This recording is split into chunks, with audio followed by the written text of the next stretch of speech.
أعوذ بالله من الشيطان الرجيم. بسم الله الرحمن الرحيم. وإذ قتلتم نفسا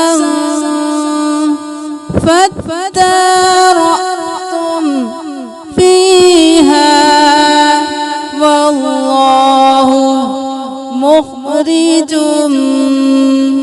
ما كنتم تكتمون.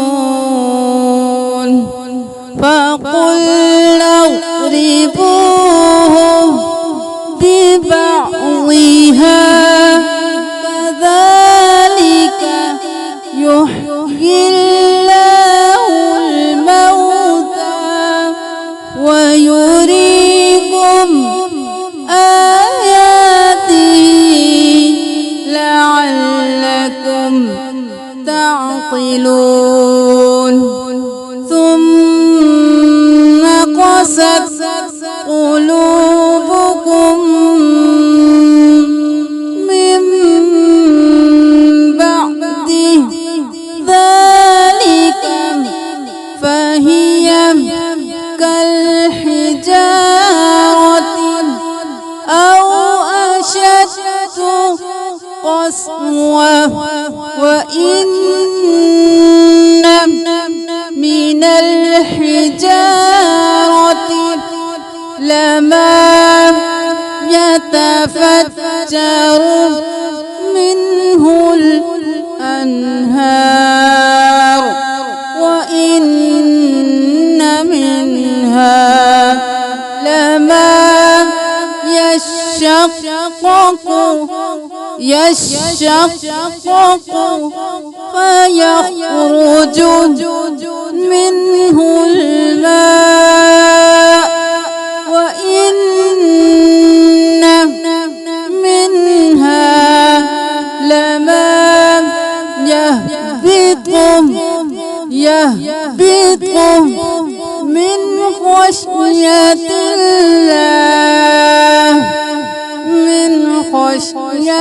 الله وما الله بغافل عما تعملون. अब रवानी के साथ हमारे साथ इन दोनों आयात की तिलावत कीजिए। वइज़ क़तलतुम नफ़्सन फद्दारअतुम फ़ीहा वल्लाहु मुख़रिजुम मा कुन्तुम तक्तुमून। فقلنا اضربوه ببعضها كذلك يحيي الله الموتى ويريكم آياته لعلكم تعقلون. ثم قست قلوبكم من بعد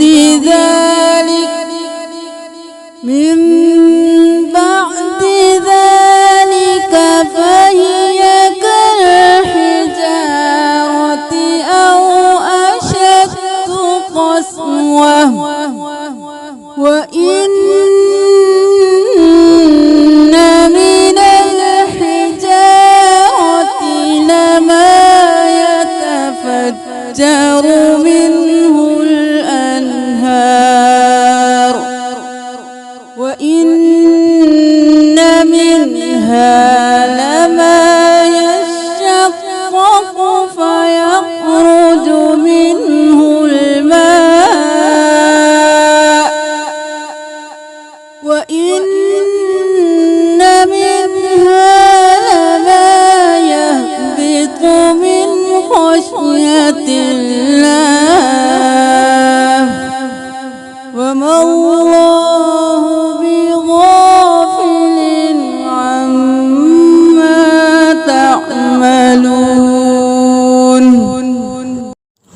اب دیکھ لیجئے اللہ تعالیٰ ان آیات میں کیا فرما رہے ہیں۔ اور جب تم نے قتل کیا ایک آدمی پھر تم جھگڑنے لگے اس میں، اور اللہ ظاہر کرنے والا ہے جو تم چھپاتے تھے۔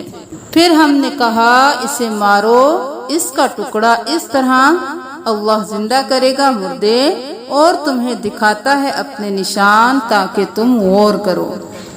پھر سخت ہو گئے تمہارے دل اس کے بعد، سو وہ پتھر جیسے یا اس سے بھی زیادہ سخت، اور بے شک پتھروں سے البتہ پھوٹ نکلتی ہیں اس میں سے نہریں، اور بے شک اس سے بعض البتہ جو پھٹ جاتے ہیں تو نکلتا ہے اس سے پانی، اور بے شک اس سے البتہ گرتا ہے اللہ کے ڈر سے، اور نہیں اللہ بے خبر اس سے جو تم کرتے ہو۔